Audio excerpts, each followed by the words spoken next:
విద్యార్థుల్లో ప్రతిభను వెలికితీసి ఉత్తమ పౌరులుగా తీర్చిదిద్దాలన్నారు ప్రముఖ మ్యూజిషియన్ సామల వేణు. కొండాపూర్లోని సంస్కృతి స్కూల్లో నిర్వహించిన టీచర్స్ డే వేడుకలకు ముఖ్య అతిథిగా హాజరయ్యారు సామల వేణు. ఉపాధ్యాయులను సన్మానించారు. జీవితంలో ఉపాధ్యాయులతో పాటు తల్లిదండ్రుల పాత్ర కీలకమన్నారు. పిల్లల వ్యవహార శైలి పట్ల చిన్నతనం నుంచే తల్లిదండ్రులు అప్రమత్తంగా ఉండాలని సూచించారు. ఈ సందర్భంగా విద్యార్థులు చేసిన సాంస్కృతిక కార్యక్రమాలు అందరినీ ఆకర్షించాయి.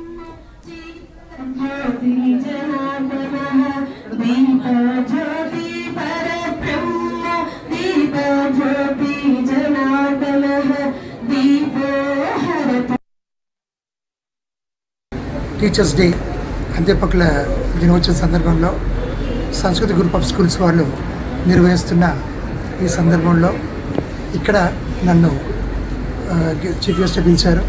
కానీ ఇక్కడ సంస్కృతిని పిల్లలకి ఏ విధంగా నేర్పుతున్నారనేది నేను దాదాపు 13 సంవత్సరాల నుంచి స్కూల్ నడుస్తుంది. నేను ఇది 3-4సారి రావడం ఈ స్కూల్కి. సో ఇక్కడ ఒక టీచర్స్ యొక్క కానీ అంటే వాళ్ళ యొక్క ప్రతిభను పిల్లల యొక్క పెంపొందించడానికి కోసం వాళ్ళు తోడ్పడుతున్న యాజమాన్యం, ఎస్పెషల్లీ మంగళారపు లక్ష్మి వాళ్ళు, సో వాళ్ళ కుటుంబకులందరూ కూడా ఒక స్కూల్ని నడవడము, వాళ్ళ యొక్క సొంతంగా ఏ విధంగా అయితే పిల్లలు తీర్చిదిద్దాలో అనేది వాళ్ళకి ఉందో తపన, అది వీళ్ళకి కనిపిస్తుంది ఈ 13 సంవత్సరాల్లో ఉన్న ఒక అనుభవం. సో ఈరోజు ప్రత్యేకంగా టీచర్స్ డే అనగానే వాళ్ళకు ఒక అభిమానం. సో కాబట్టి ప్రతి ఏటా ఇలాగా టీచర్స్కి అందరినీ వాళ్ళు సత్కరించి పిల్లలచే వాళ్ళని అభినందించుకొని చేస్తున్న ఈ యొక్క కార్యక్రమాన్ని నిజంగా అభినందనీయకరమైన